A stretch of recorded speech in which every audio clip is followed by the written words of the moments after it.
The idea is to make this understandable, transparent, and approachable for everyone, right? If you are banking with a bank, you should know where your money is, what it's supporting, and how you can access it when you need to, right? There shouldn't be hoops for you to jump through, and you shouldn't be forced to give up your values just to have a bank account. This episode of Grounded in Maine is sponsored by ESG Review. ESG Review magazine is published quarterly in February, May, August, and November, and is available for free in print and digital formats. ESG Review is devoted to environmental, social, and governance strategies, technologies, and investments. ESGreview.net is updated every Wednesday with 8 new stories and is home to feature articles, news items, and more. Visit esgreview.net to stay informed and help us spark the collaboration and awareness needed to develop sustainable economies and communities around the world.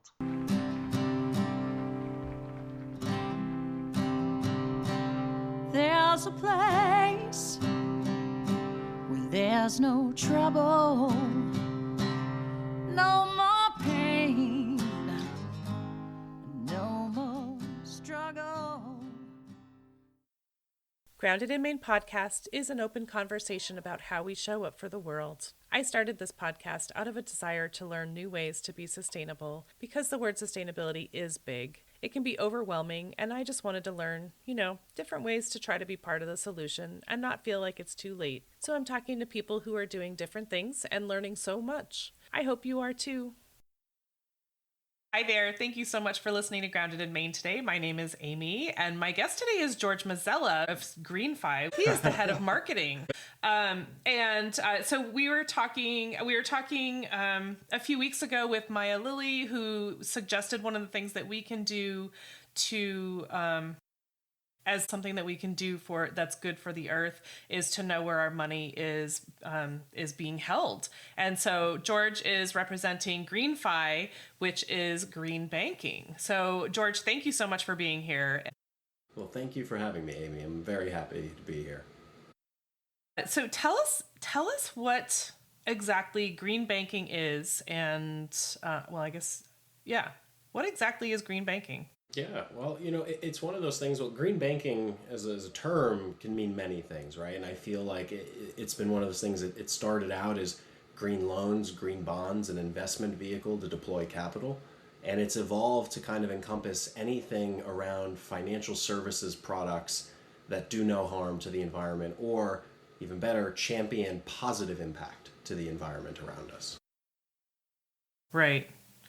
And that is that's a super easy thing on our end. You just find the right institution and put your money in there. And so it's like, I think it was even just it says everyday spending can fund environmental solutions. So that's super cool. Like all you got to do is live your life and you're making a difference. Exactly, and that was done intentionally, right? And I've built many products of this, like sustainable products, impact products, more than 24 to date. And what I've really learned, Amy, is that when you try to over-engineer a product or a process, you create a barrier of entry, right? It can be cost, it can be difficulty of doing something, right? An inconvenience. Mm-hmm. And these things, no matter how much people care, if they are inconvenient enough, you see an initial spike and then a quick drop off in engagement. Right. And for these projects, for these products, whatever you're building or developing, for it to actually have lasting impact on the environment, it needs to be the default. And at GreenFi, you mentioned that everyday spending, that, our tree planting program, every time you swipe your card, you buy your coffee, you pay for groceries, trees get funded. Right? All around the world, different types of trees, mangroves, you name it. And we're expanding that program every day. And in fact, last year alone, our members contributed to over 3.5 million trees, right? That's one tree every 8.5 seconds that our members planted last year. And that's so, awesome. Thank you. You see these little behaviors can have huge impact. And that's what we love. That's what we're building. Yeah.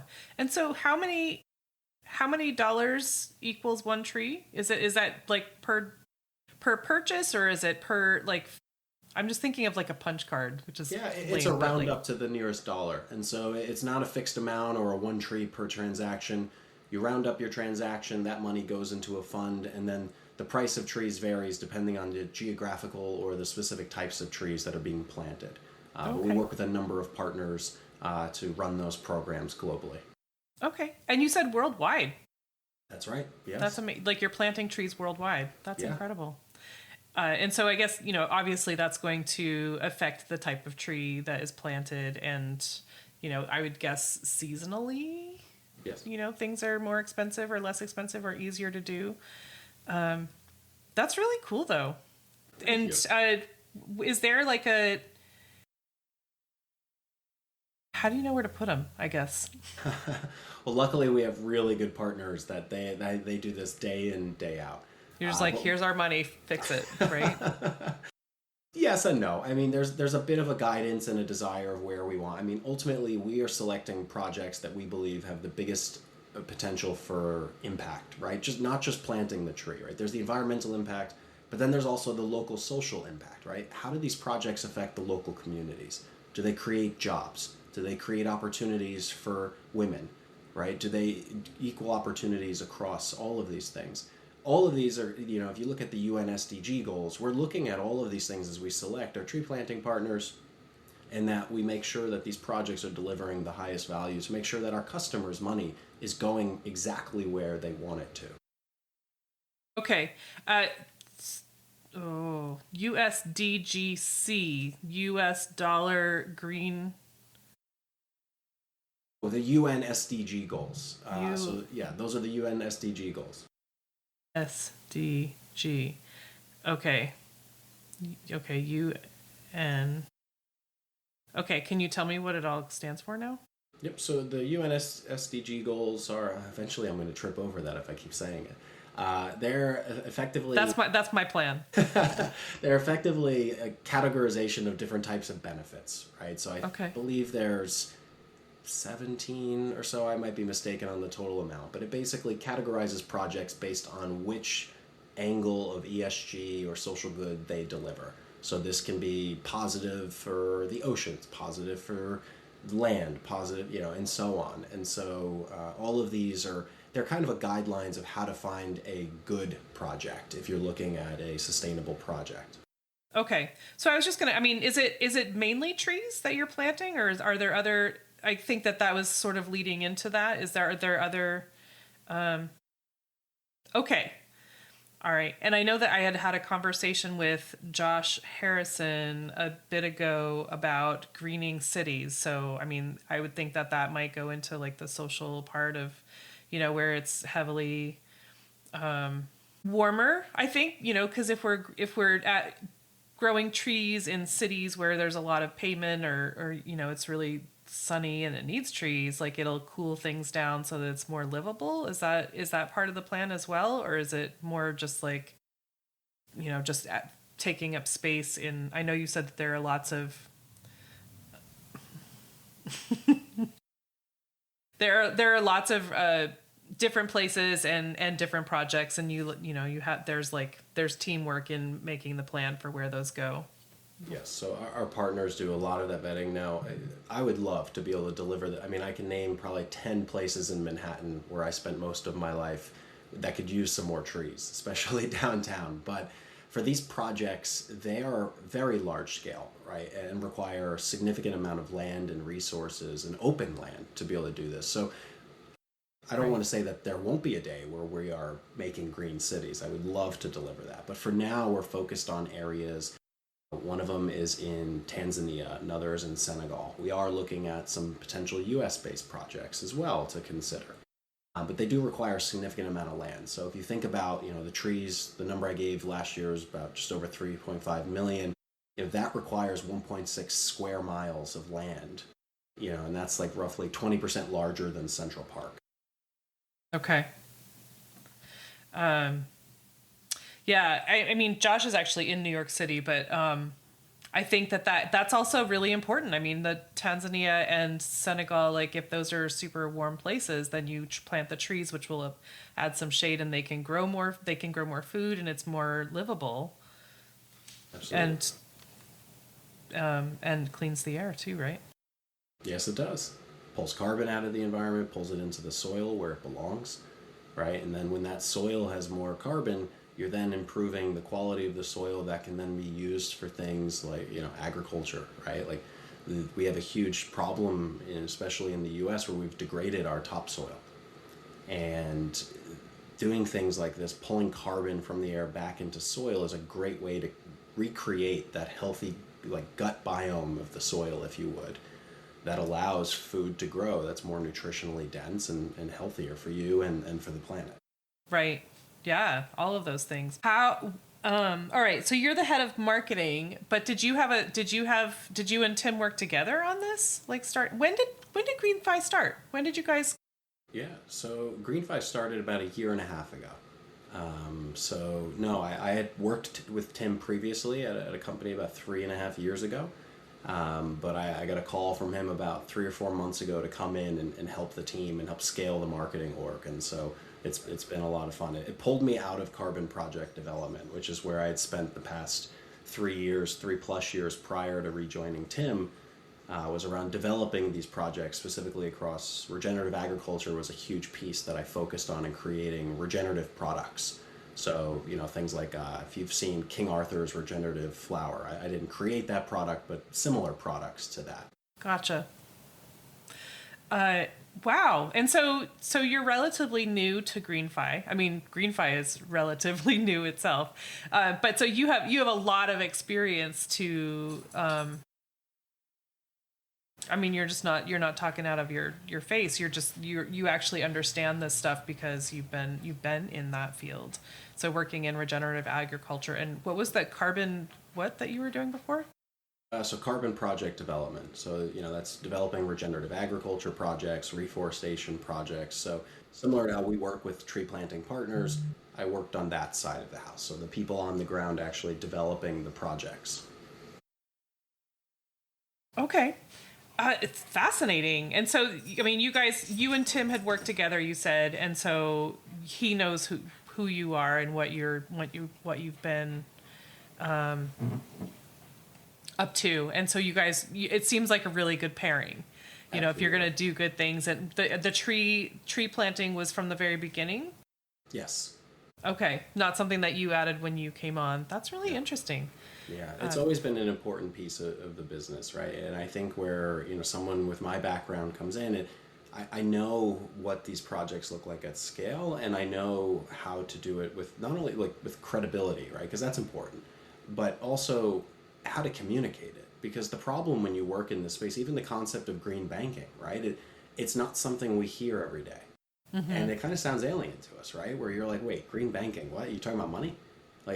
Right. Yeah, right? Exactly. So you have to figure out ways to communicate this in a way that people are going to immediately understand what you're doing. Mm-hmm. Otherwise, you're taking the risk on saying, well, will this person go research what I'm talking about?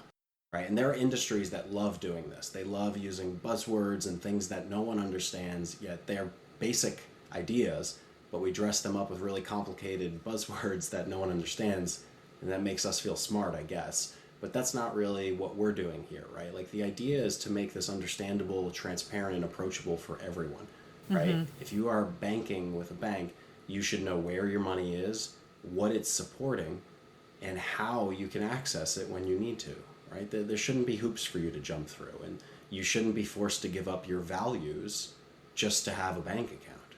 Right. Oh, I agree with that 100%.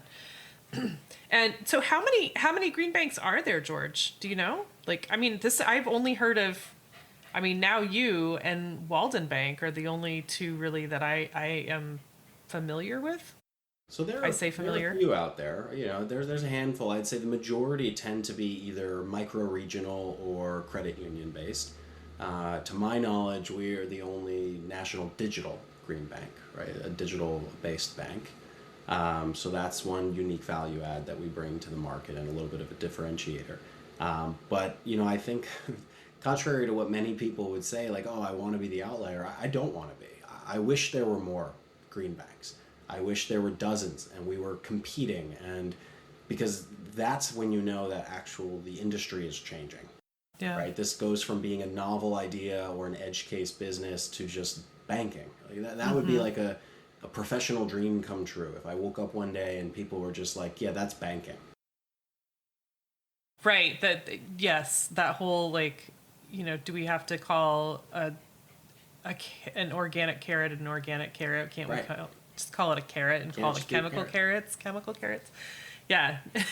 Exactly. But can we just call green banking and just have it, be understood? Yeah. I mean, it's a really weird time when everything has to be so specific, but it's really important for us to know where our money is, as we learned with Maya, and to feel good about that. Yes. Now I'm like, every purchase I make is that, am I doing something good? Am I doing something bad? Like, I'm supporting a small business, but are they funded? Are the whole like the monopolies of businesses? Am I supporting good or am I supporting bad? And I'm trying so hard, but so knowing that your money is at least with it's being, the bulk of your money is being held somewhere safe and that's doing good. Absolutely. How does it work though? Like it's by spending, not like how much you have in the bank, right? Well, it's all the above, right? And so as far as where our impact is, so the initial climate impact you make is where you hold your savings, right? Your deposits. Those deposits, and I'm sure, as your previous guest went into, Maya, I'm sure she went into, banks use these deposits to finance fossil fuel exploration, a number of things that are bad for the environment. And for most people, right, with a certain balance, your bank account probably has a larger carbon footprint than your car. And that's a terrifying statistic to think about, because you can be doing everything right. Exactly. You could be recycling, solar panels, composting, carpooling, riding a bike to work, right? And yet, where you keep your emergency fund might be undoing all of that good. And most people have no idea.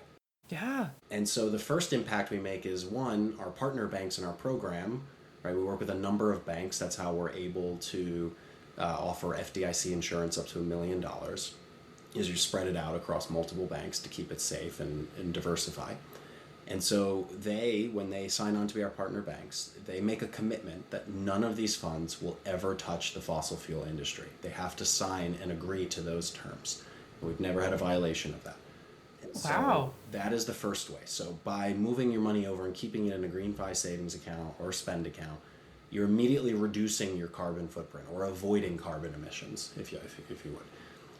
From there, then, the other thing is the more active as your lifestyle, right? We talked about the tree planting. We offer a program called Planet Protection that offsets the emissions of fuel purchases. So if you go fill up your car and maybe you can't afford an EV, maybe you still drive a gas car. The majority of the world, the US still has gas cars, right? And we don't have the infrastructure for EVs. And so you still have to fill up your car with gas. Well, at least now you can purchase carbon offsets to mitigate the damage and the harm that you're doing.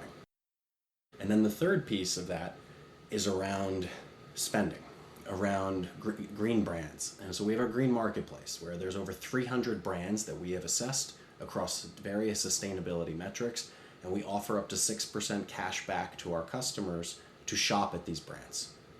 And so the idea there is, can we reward and pull consumer dollars away from companies who are not doing their part and reward the companies who are? And so last year alone, we pulled almost $2 million for our green marketplace brands. That's how much our customers spent. That's so cool. That's really cool. What are there other? I'm just trying to make sure that we're as educated on this as possible. Like, are there other? Is it? I'm not going to say just a bank. I want to say just a bank, but like, are there other things that you guys do? So now I'm thinking personally, because I know that my money, my retirement is in a bad bank. I'm trying to figure out how to get out of it, but the fees are so high. But is that something that you guys do, or or one of your partner banks? So we do offer investment solutions as well. Today we have one fund that people can invest in. It's called the Redwood Fund. And so that effectively tracks a number of public companies that are advancing on their climate commitments. So again, like that investment thesis of, if you were to look at the S&P 500 green, it's a handful of companies within that sector that are positioned for growth. We are looking at the potential of expanding that just from sheer demand, right? We've gotten so much demand for green investments that now we're like, all right, we need to find more ETFs, more funds, and diversify this for customers. So Yeah. it's a little bit of a spoiler of later this year, but that's something we're scoping out now, and I hope we can bring it to the market. That's really cool. Are there other perks to banking with GreenFi? I mean, other than helping save the earth and, putting your money where, I'm just trying to think if there That's not important is there enough, anything right? that we're not talking about that maybe we should, that would tip people over to like, oh wait, that too. Yeah, absolutely. Well, let's see. I'll rattle them off. Okay. We have access to over 55,000 fee-free ATMs, many of which are in your local, like Walgreens or CVS. You'll see them. We have a place in our app where you can quickly type in your zip code and you'll get a recommendation of the closest place. Very rarely is there not one within 15 minutes. That's about average of what we've seen. That's amazing. We have the opportunity to get paid 2 days early when you set up direct deposit. So that's another big one that people love. Is that the digital benefit? Is that like you were saying? Is that what you said? Your digital bank? As a digital bank, well, the digital bank is just we're a mobile first friendly bank, right? So it means we have a great mobile app. It means we have customer service that quickly replies online via text or call in. We don't have physical branches that people can go to. Right. I don't know the last time I've been to a physical branch anyway. My cat just crossed the screen if you guys are just listening. It's dinner time. Well, that's really interesting. Okay, so we talked about fee-free ATMs and what, oh my gosh, you were just talking. And early direct deposit. Early direct deposit, that's right. Okay. Any other perks? Yeah, well, let's see. Big one is our GreenFi Plus subscription. So when customer signs up for GreenFi Plus, they can earn an APY of up to 3.25%, which is more than 10 times the national average. What is so it's a competitive APY, fossil fuel free. That's the big thing, right? And at this point, if I didn't convince someone to open an account, then either I need to work on my pitch or we need to think of some other offerings. But I think, maybe I'm biased, it's a very compelling offering that we have. And, again, be no fee program. So it's the pay what is fair. And so customers who sign up to a standard account can set their monthly fees. It can be as low as $0. Wow, that's amazing. I'm just I just want to make sure I'm educating people. No, you're educating people, and I'm asking the right questions to get you to educate us. But that's really great. I mean, I love that. I love free ATMs. I don't know, like my credit union will reimburse me when I have to pay a fee, but it's just annoying to say, yeah, I'll pay an extra $4.50. And then early direct deposit, is that a thing?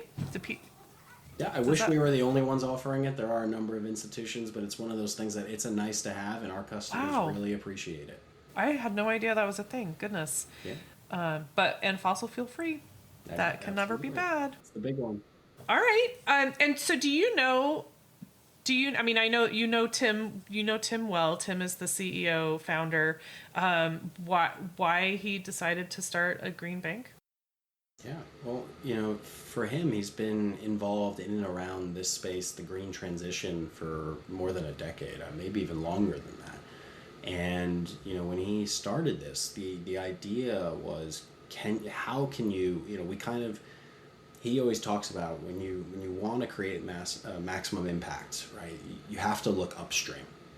And when you look upstream of this issue of climate, at least in the US, it all starts with money. Money is what finances the bad things. It's what finances the solutions too. Right. And it was also a way to empower consumers, right? There's this thing that people have probably heard at this point, the eco-conscious consumer. It started out as a rumor to a myth to a trend to it is a movement. And it's happening. And companies who don't pay attention will suffer the consequences on their balance sheets, right? People are finally starting to see that their money has probably more power than their vote.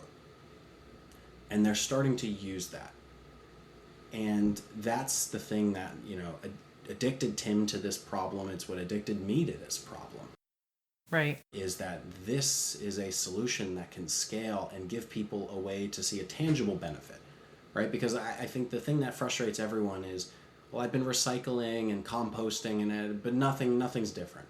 Right. Well, it's not that nothing's different. It's just that you're one person doing that, right? If Right. suddenly all 300 plus million people in the U.S. started doing that, we'd see some big impact. So, but changing money further upstream, that's when you can see the trickle-down effects much more clearly. Right. Well, and I didn't know, I did not know myself that you were saying that where we put our money it can be offsetting all the good that we're doing. Like not offset, but like it has a really big impact. And how does that work? Do you know? Yeah, so it's a calculation based on the amount of money you have at a bank, and then you tie that into the emissions that are generated based on financing activities. So there are a number of resources people can use out there. You can do a quick Google search of, big banks lending to fossil fuels, and there's tons of resources out there that you can use to calculate that. And then what you'll see is that depending on, and we also have a tool on our website. It's a little simple tool you can use where you can put in an illustrative amount of money, and we'll tell you how many carbon emissions it would avoid to put that money in GreenFi. Oh my gosh, that's so cool. And what is involved? That just blew my mind. When you said that way back. But I was like, it's money. Like what? But yeah, that just makes a lot of sense. What is involved in creating a green bank? Yeah, well, in terms of functionality, it's really not all that different from any other bank, right? It's incredibly complex to make a bank. You just have to have super high morals. Right. It's just we made the decision up front that despite profits, we will not sacrifice morals.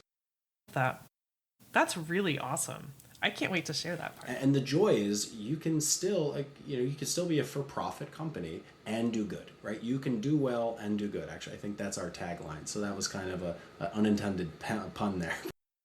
Good job. Yeah, there you go. I must do this for a living or something. Kidding aside, that is really what we want to prove, and it's what I want to prove. Because to my earlier point, Amy, it's how what I believe is the only way this stuff will work. We are I've always believed human beings will inherently pick the easiest path. It's called survival instincts, and we have to make this the easiest path. Mm-hmm. Yeah. Well, I mean I think it feels almost like we're able to multitask, like do more if things are easier, like we can stack them. Yes.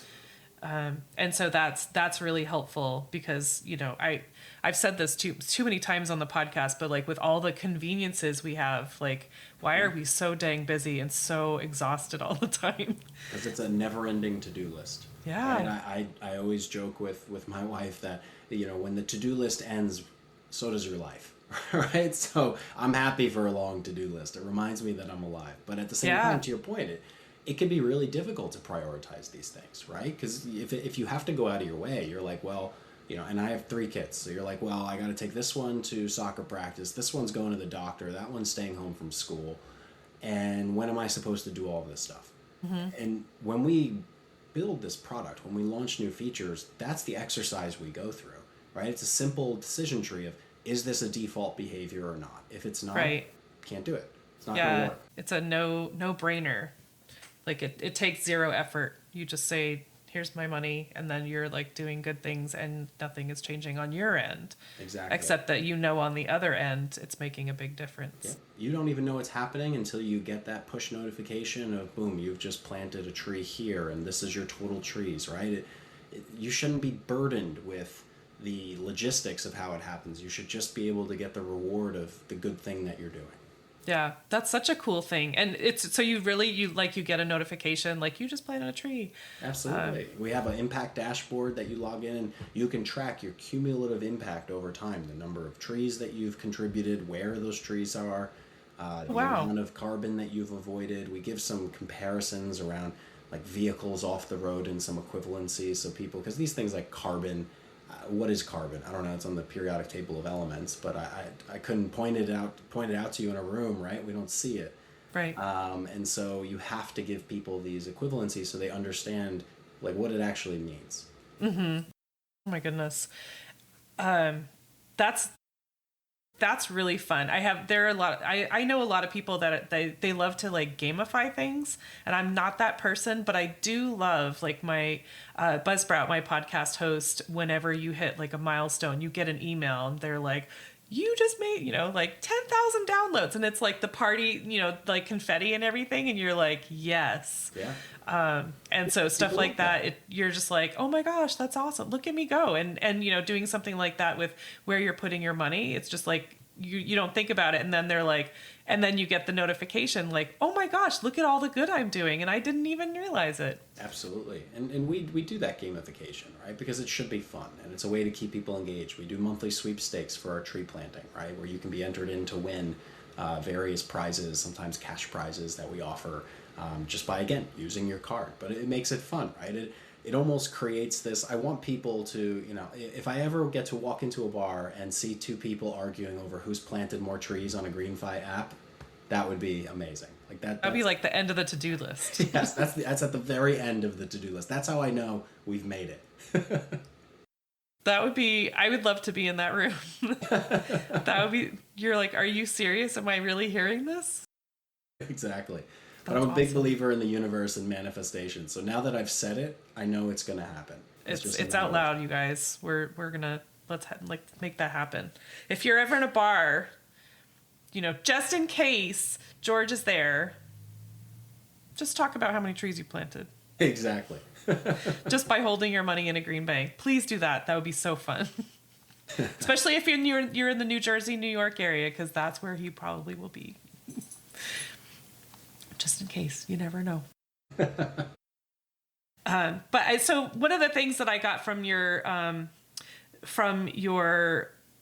guest form, George, I just quoted it says your money is shaping the world whether you realize it or not, and so that is like, I think that's the point that you're making. Like if your money is in, a regular bank, then, you don't know what's happening. If it's with a green bank, like, what's happening because you're making a point to let people know, but like, you don't think about it until you hear about it. Yep.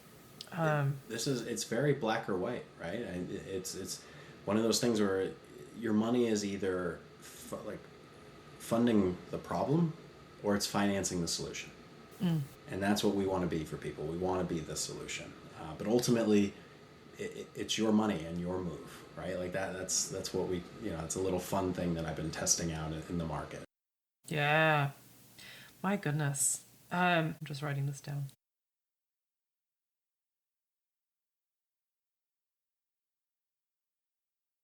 I don't have shorthand. I can't read it. I practice chicken scratch myself, so I get it. I'm big on, I can't read what I wrote. I'm writing fast, holding things up and writing fast. And then I'm like, I'm going to guess at that. But this is so exciting. I love the idea of just like putting your money somewhere and feeling good about that. And then also like just going about life, not thinking about anything until you get that notification. Like, look at all the good you're doing. Yeah. Like, exactly. That's like, just like, I don't know, just makes your day or week. I'm happy to hear that. So this is just super interesting. I'm so glad to get to talk to you, George. Because this is something that's been on my mind since, even before talking to Maya, but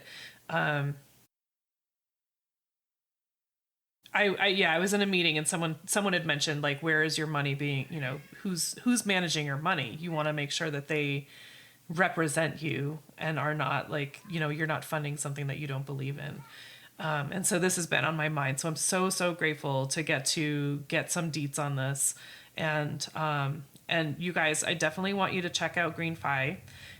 George, how can we find GreenFi? Absolutely. Easiest way is to go to greenfi.com. .com. Okay. And it's so GreenFi, F like Frank. Okay. And you said you have an app as well. Yes. Or they can download our mobile app on the Google Play Store or Apple Store. Very cool. And starting an account is relatively easy? Absolutely. 3 minutes or less. That's my personal guarantee. Oh my gosh.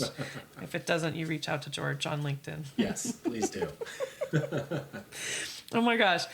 George, what does the word sustainability mean to you? It's funny. I don't know if I've ever been asked that question before, and I've been in this industry for about a decade already. Let's see. I think to me, sustainability is about creating a two-sided relationship with the earth around us. So much of what we do is one-sided, right? Historically, we take from the earth. We benefit ourselves in spite of the earth. But sustainability, or at least the way I want to imagine it, is about doing so in a way that is either restoring and rebalancing what we're taking or minimize what we're taking in a way that it causes no harm. Yeah. So like reciprocal-ish. Exactly. Taking care of the land, right? We're all stewards of the land for the next generation to take over. And that's never more apparent than when you have children and you see them grow up, right? It's ultimately, I don't know if I'm going to succeed or if our generation is going to succeed in solving this climate crisis, right? I don't know. I hope so. But if not, at the end of the day, as long as I can leave it a little bit closer to the solution, right, then I can rest easy knowing that the next generation will solve it for me. Right. We just do the best that we can and hope that everyone else is doing the same. Exactly. And yeah. Oh man, I love that. I have had a few guests that were like, yeah, sustainability is not good enough. Like I don't want things to be to stay the same, which same. We have to but change, but you just never know what you're going to get for an answer. And that was a really good one. Well, thank you. I appreciate that. Anyway, and so greenfi.com, you guys, can I say look George up on LinkedIn if you are on LinkedIn? Yeah. George Mazzella, Mazzella. Double Z, double L. Oh, two Z's. Thank you. Absolutely. Chicken scratch. They blended together. So two Z's, two L's. Yeah, you can reach out to George Mazzella with one Z, but he's not going to know what the hell you're talking about. He doesn't know what you're talking about. GreenFi, what? And that might be a great opportunity to inform someone else.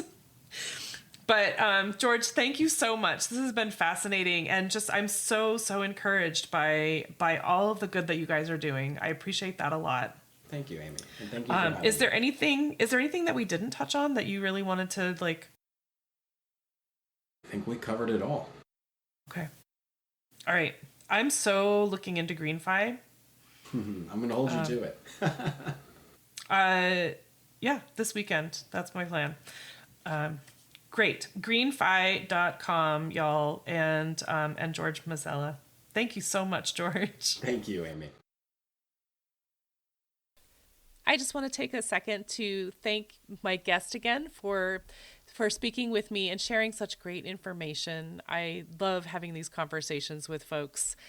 I also want to thank Buzzsprout for hosting the podcast, for Jane Bolduck and her music genius, for Becca Coffron and her award-winning artwork. And thank you for listening. I appreciate that so much. Please check out the show notes for any links and extra information. And if you would like to follow my guest and find out more about them, I'm sure they would love the follow. And if you don't mind leaving a rating or review wherever you're listening, and just help to get this podcast in front of new eyes, that would be amazing. I would really love that. And feel free to reach out to me on the socials and let me know what you're thinking. And if you would like to be a guest on the podcast, please let me know that. I would love to have a conversation with you about sustainability. All right. Thank you again. I hope you have a great rest of the week.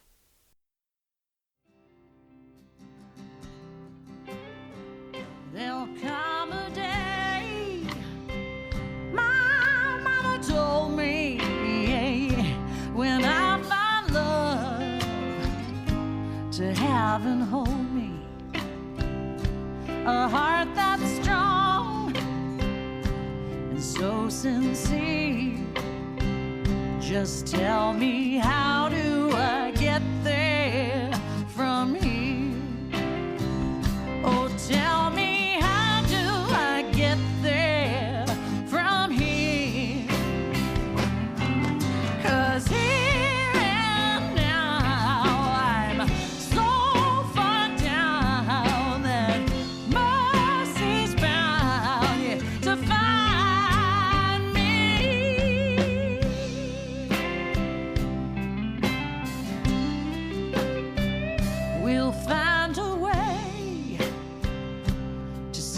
sickness, will heal the hate with sweet forgiveness.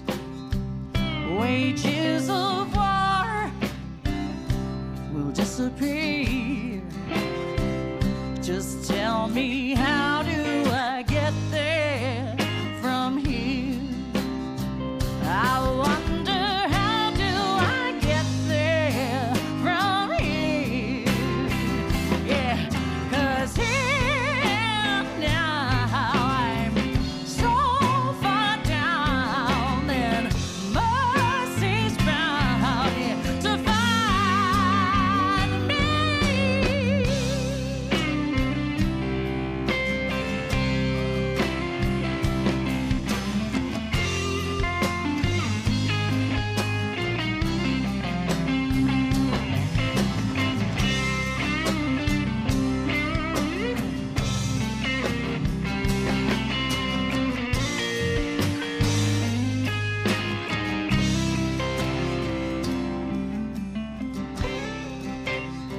When that state of grace has finally found me, well, there'll be music, ooh, and good friends around me, yeah.